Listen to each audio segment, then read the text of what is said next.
Welcome to Navigating Now, real talk for rocky times. A Pete the Planner Calmcast. Hello, everyone. It's Peter Dunn, Pete the Planner. The penultimate, is that how you would say the penultimate? The second to last? I don't know, I'm probably using that word incorrect. Second to last Navigating Now podcast since Liberation Day, which was just very memorable. April 2nd, where tariffs started to control the news cycle. We decided to do this show, 20 episodes to help you understand what is going on, how this impacts you, and what to do. Every Tuesday and Thursday at 2 p.m. for 10 minutes, we spend time together. We learn some stuff. We learn one stock market term, we learn one economic term, and we learn one personal finance term. What has happened since we last spoke?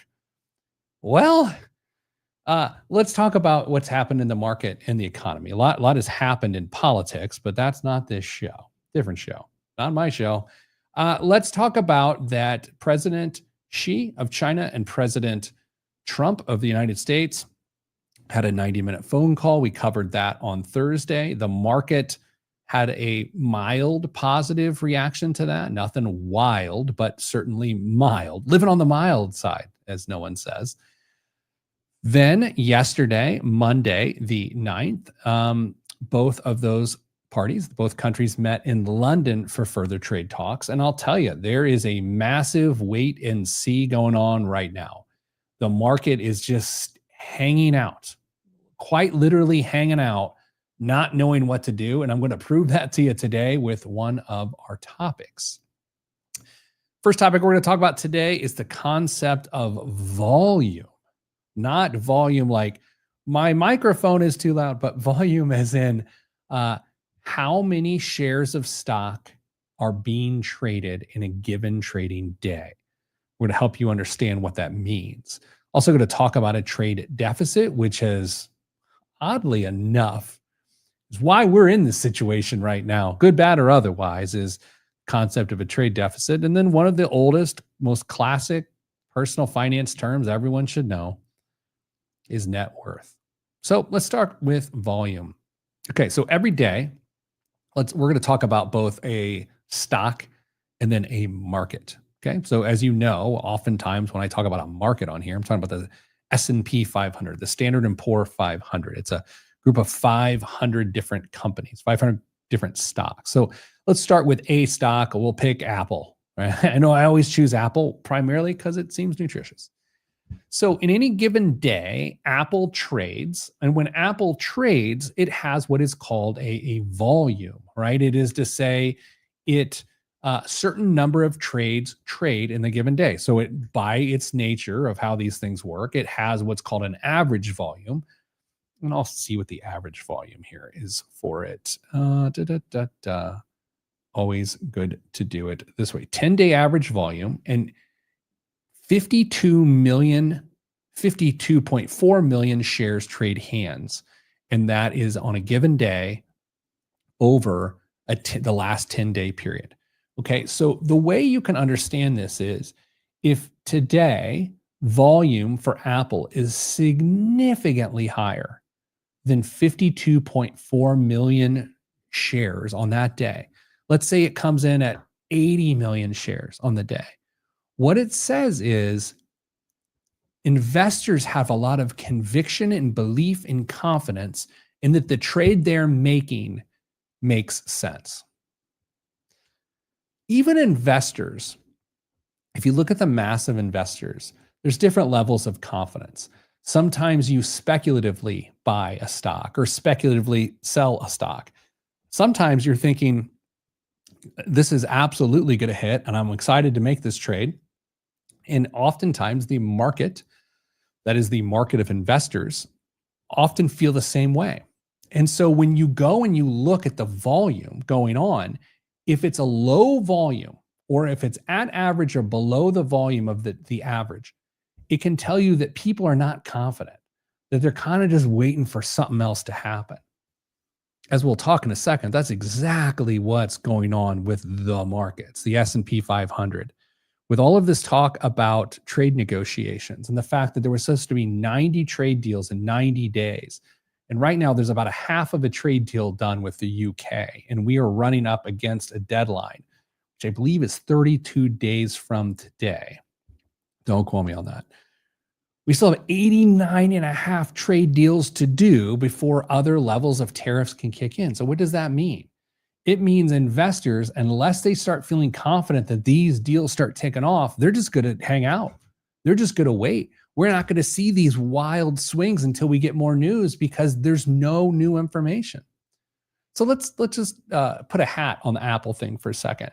It averaged, like I mentioned, 52.4 million shares per day is the 10-day average on volume for Apple stock. Today, with 2 hours left, just under 2 hours left in the trading session, it is trading 30.7 million shares. That is to say, in my estimation, it's going to be a low trading day. Whatever's happening in Apple stock, there's not a lot of conviction around it. And to my point, it is up 0.08% today, 0.08%, 0.08 of a point, which doesn't really smell of conviction. Now, let's talk about the S&P 500 and what that volume might look like.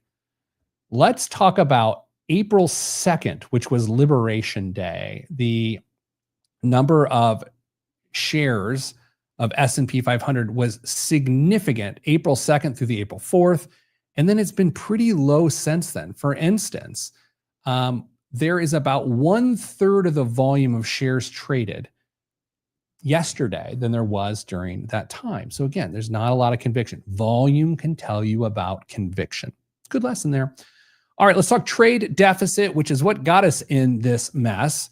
That is when the number of goods you export is different than the number of goods you import. So you either have a trade surplus if you export more than you import, or you have a deficit if you import more than you export. President Trump believes that that is bad. I'm not here to disagree with him. I'm here to say that in some instances, a trade deficit is not a problem. It's not unnatural. Certain countries have certain economic and production advantages where it makes more sense for us to spend our dollars to not create those industries. A very simple example of that is bananas. And I don't mean like the adjective like that's bananas. I mean literally bananas, the perfect fruit. The United States does not really have the means to have a banana industry. So if we had a trade deficit with a country whose primary exports were bananas, the United States, we're not going to fix that. And that's okay. So trade deficit is where we're at right now. It is the reality of our situation. The impact of a trade deficit can impact our currency's strength. So that is 100% true. It certainly can impact manufacturing jobs, which is at the heart of a lot of the chaos right now. And this is a very important one that we're not going to gloss over, is can impact the amount of foreign debt.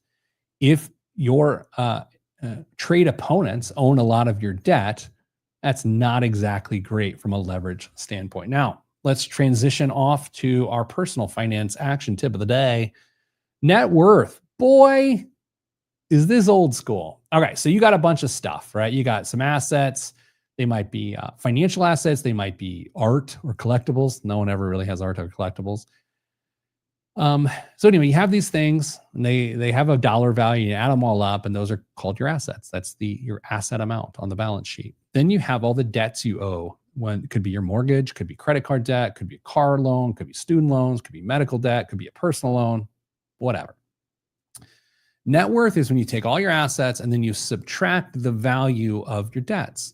And that is going to give you a net worth. That net number in a perfect world is positive, and it's consistently going up. I'll also say it's a valuable number, even if it's negative, because then the goal over time is to make it less negative and more towards the positive sign. Last show is on Thursday, but I'm not going to leave you hanging beyond that. I'll let you know what the plan is on Thursday.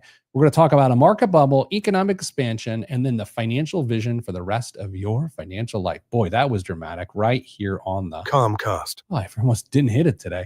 Anyway, that's it for now. I'll see you on Thursday, 2 p.m., our final Navigating Now Calmcast.